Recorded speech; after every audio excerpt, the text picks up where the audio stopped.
Bonjour tout le monde, Actu Matos. Aujourd'hui, alors de quoi je vous parlais? Alors c'est la troisième fois la troisième Actu Matos d'affilée où je vous parle d'une chaussure à plaque carbone, chaussure Elite. Qui dit plaque carbone dit aussi mousse supercritique, chaussure très très légère, et chaque marque y va de son produit. New Balance était un peu en retard à mon sens. Je vous présente aujourd'hui la SC Elite 5e édition, et c'est pour Supercomp. Alors au tout début c'était RC, et puis pour les choix effectivement de terminologie peut-être, RC comme Racing, Supercomp, SC comme Supercomp. La marque a basculé sa gamme sur cette nomenclature. Je ferai un test détaillé de cette chaussure en la comparant aussi avec les dernières que j'ai reçues, la Rocket X3 et puis la Metaspeed Sky Fuji, non Tokyo, oui Tokyo, et puis aussi il y avait là la Vaporfly 4. Je vais quand même vous en parler rapidement. La grosse nouveauté, alors, la SC Elite 4 est ici. Elle était conséquente, assez grosse. Je vais vous montrer rapidement. La SC 4 ici. Et la SC Elite 5 ici. Vous voyez, quand même plus fine, et ça se ressent au niveau du poids. Parce qu'on gagne 35 grammes sur cette chaussure. On arrive à un poids standard, 200 grammes, 204 grammes même, je crois. C'est aujourd'hui, il y a une grille avec des cases à cocher. Mousse Peba, quoique ça évolue. Plaque carbone et 200 grammes. Ici, on a une chaussure quand même que je trouve plutôt intéressante et un peu moins radicale que ce que fait la concurrence. Je pense à ASICS et Nike sur leurs modèles qui descendent à 160 grammes, 170 grammes. 200 grammes, ça permet quand même de conserver une cote talonnière un peu présente, et puis une tige ici que je trouve assez structurée. Et aussi, et ça je trouve ça amusant, une semelle extérieure avec des petits crampounets.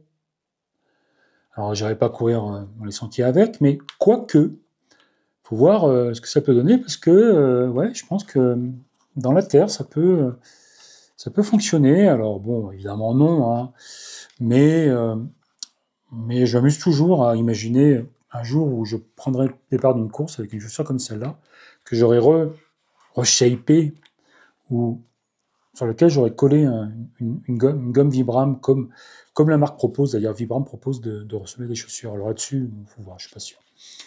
Les caractéristiques principales, alors elle a pris du tarif, parce qu'elle est à 280 euros. 280 euros, la V4, qui était encore en magasin il y a quelques temps. Elle est même bradée aujourd'hui, puisqu'il y a la nouvelle qui sort, mais elle était vendue à 200 euros. Plus 80 euros, moins 35 grammes de masse, une chaussure qui, sur le papier, devrait pouvoir s'aligner avec ce qui se fait mieux, parce que c'était pas tout à fait le cas sur la V4. Alors, Fuel Cell, c'est marqué ici. Ça, c'est un problème chez New Balance, parce que toutes les gommes, toutes les mousses chez New Balance sont des Fuel Cell.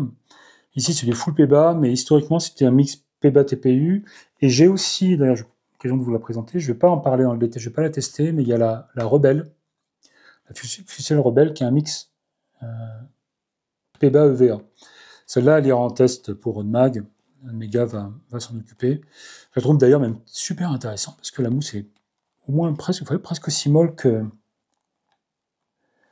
la version Elite, pour un prix bien moindre, de mémoire 150 ou 160 euros, 225 grammes, c'est très, très, très suffisant, une vraie gomme sous la chaussure, et je verrai ce que ça va donner. Enfin, mon testeur m'en parlera, me le dira, mais je pense qu'il y a un moment où 250 euros, ou à peu près 280 euros, va falloir quand même que ces chaussures-là, elles assument, qu'elles argumentent leur prix, parce que je pense que sur le terrain, très souvent, ce genre de chaussures, comme chez la concurrence, il existe aussi, c'est très, très, très satisfaisant. Probablement que c'est pas la peine d'investir plus. Alors là, je vais un peu loin, un peu vite, mais ce genre de chaussures, donc la Rebelle V5, il y a 5 ans, c'était plus efficace potentiellement plus efficace que les premières chaussures carbone. Voilà, je vais passer à la suite. Il y aura donc un test détaillé. Alors, je pense que pour le coup, je vais la faire ici sur la chaîne. Je ne ferai pas un test détaillé sur Relance pour les chaussures de route. Je pense que c'est plus intéressant d'en parler sur la chaîne YouTube. Voilà, petit tour vite fait. Non, j'ai fait le tour. Drop 8. Ok, next. Alors, je suis très attendu pour nous, les trailers. D'ailleurs, je vais prendre un peu de café parce que c'est pas rien. Les chaussures de Kylian Jornet. J'ai reçu hier, avant-hier, les normales Kierag ou Chirag, deuxième édition. C'est la chaussure avec laquelle Kylian court depuis 1 an ou peut-être 2 ans, je ne sais pas, en prototype. Hein, c'est ses chaussures à lui. Il a le loisir d'avoir une paire de chaussures quasiment pour chaque course où il teste chaque prototype en customisant tous les éléments de la chaussure. Il y a une grosse nouveauté sur cette Kierag. Ça concerne la semelle intermédiaire. Elle est plus épaisse, je pense qu'il y a 2-3... Alors je vais vous montrer quand même rapidement la première version qui est ici. On avait une semelle, alors X Pure, ça s'appelle toujours X Pure, mais qui était un EVA supercritique. On passe ici un TPE, alors c'est toujours X Pure, mais un TPE supercritique. TPE, c'est TPE, selon les terminologies, mais c'est la même chose qu'il y a chez Adidas en chaussures haute carbone. Alors ici, il n'y a pas tout à fait la même densité, mais c'est éventuellement un petit peu plus lourd à volume équivalent, mais globalement, qualité dynamique, elle perdure mieux dans le temps que ce que peut faire le P-Bas et surtout, évidemment, le VA supercritique. Alors, je ferai un test détaillé. On a une chaussure qui fait le même poids, alors qu'il y a plus de matière sur la semelle. 228 grammes, je vais peser sur la balance. On a toujours une tige Matrix qui, j'ai l'impression, évolue assez peu. Alors, c'est pas marqué Matrix, ça c'est étonnant, parce que ça pourrait presque être un argument de vente sur la chaussure. Un drop de 6 mm, la même semelle Vibram, qui n'est pas très... rien de particulier, hein. Moi j'aime bien les crampons un peu plus marqués, mais, là je vous montre la nouvelle, mais quand même une certaine largeur de crampon au sol, qui devrait garantir un bon contact au sol sur la pierre humide. Autant de manière générale, ça peut être très efficace dans la boue très grasse. Autant, je pense que dans la plupart des cas, sur la terre, la caillasse, dans la terre et éventuellement surtout dans les pierres, dans les dalles, ça devrait bien fonctionner. Je pense, je m'arrête, je ne vais pas en dire plus parce que c'est pas de faire un test détaillé aujourd'hui sur cette normale Kierag, mais je vais quand même chausser rapidement. Ouais, elle est mieux, il y a plus d'amorti. Alors c'est très fit, mais on va voir ce que ça va donner sur le terrain et en particulier pour le coup ici sur Relance. Sur relancemag.fr, n'hésitez pas à vous abonner comme je le dis systématiquement désormais. Vite fait un petit tour des caractéristiques. Oui, drop 6, 190 €, c'est le même prix, voire même un peu moins. Je me demande si c'était 200 € sur la première version. 190 €, ça s'aligne avec, même en bien avec la concurrence, pour une marque qui diffuse sans doute de manière un petit peu confidentielle. Je pense qu'ils aient des gros volumes, mais c'est un coût pour eux, je pense, de produire des chaussures, même si derrière il y a Kylian qui en fait la promo. On va voir ce que ça va donner. Et je termine. Alors ça c'est pour le coup aujourd'hui une montre. Je suis curieux des montres. Alors moi j'utilise. Alors là c'est la Polar, la Grit X2 que je suis en train de tester. Vous ne pas voir, mais moi je suis curieux des montres. Alors je suis pas un expert. J'ai toujours, il y a Montre 4 GPS qui fait du super boulot sur sa chaîne et pour les geeks qui veulent vraiment voir le détail des produits, enfin vraiment toute l'analyse de produits, allez voir chez Jérôme. Moi, ce qui m'intéresse ici, c'est alors j'ai ici une Amazfit, il y a Huawei qui commence aussi à faire des super produits et je ne sais pas si vous voyez, voilà, peut-être plus comme ça.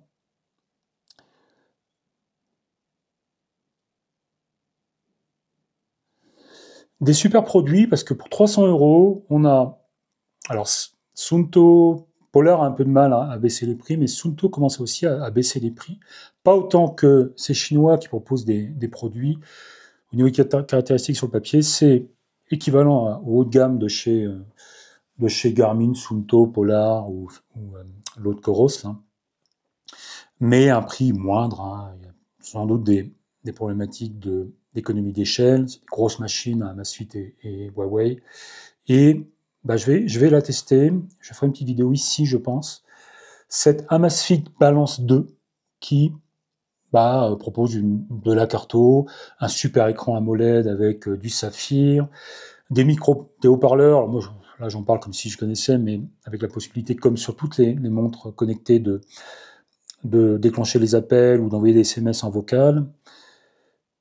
Moi, je suis là comme ça vite fait, je suis quand même pas super fan de l'ergonomie de l'écran. Je trouve que c'est pas super lisible.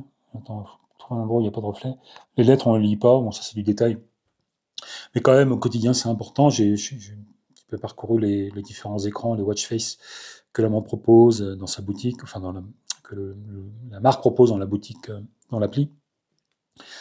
Il y a peut-être un travail de directeur artistique à passer derrière, parce que j'ai du mal à lire les écrans. Bon, mon test commence déjà aujourd'hui, mais je ferai une vidéo détaillée là, sur cette Amazfit Balance 2, parce qu'en fait, je pense, et ce qui est sous-jacent dans mon approche ici, c'est que peut-être que de la même manière que dans les années 2000, les marques comme de téléphones mobiles, à l'époque on disait pas smartphone, mais de téléphones portables, Nokia, Ericsson, Motorola, se sont fait un peu, avec le temps, dégommer par les grosses marques comme Samsung, comme aussi Huawei, comme d'autres marques dont j'ai oublié le nom. Je pense qu'il y a un gros enjeu sur les montres GPS et même pour les montres outdoor très, très spécialisées comme ce que propose Suunto, Garmin. Eh bien, quand tu as des montres comme ça ou des machines comme Amazfit qui arrivent sur le marché avec des produits qui sont 2 voire 3 fois moins chers que la concurrence, moi j'aurais un peu peur pour ces marques-là. Alors évidemment, il y aura toujours les fans qui préféreront avoir du Garmin au poignet, mais en 2000, si j'avais dit que Samsung allait détrôner de loin Nokia sur le marché du smartphone, on en rirait au nez. On verra ce qui va se passer dans 10 ans. Bon, j'ai fait le tour de mon Actu Matos. Donc il y aura une vidéo détaillée de chacun de ces 2 produits. Celle-ci, celui-là, d'ailleurs, je pars direct la tester sur le terrain, là, la Chirac 2 sur Relance, et puis cette SC Elite New Balance 5e édition que j'irai comparer sur la route avec la concurrence pour le coup. Voilà, n'hésitez pas à vous abonner si 13 minutes ça va. N'hésitez pas à vous abonner si vous ne connaissez pas ma chaîne, et puis évidemment posez des commentaires sur tout ça. Je réponds toujours avec plaisir. À plus tard, allez ciao.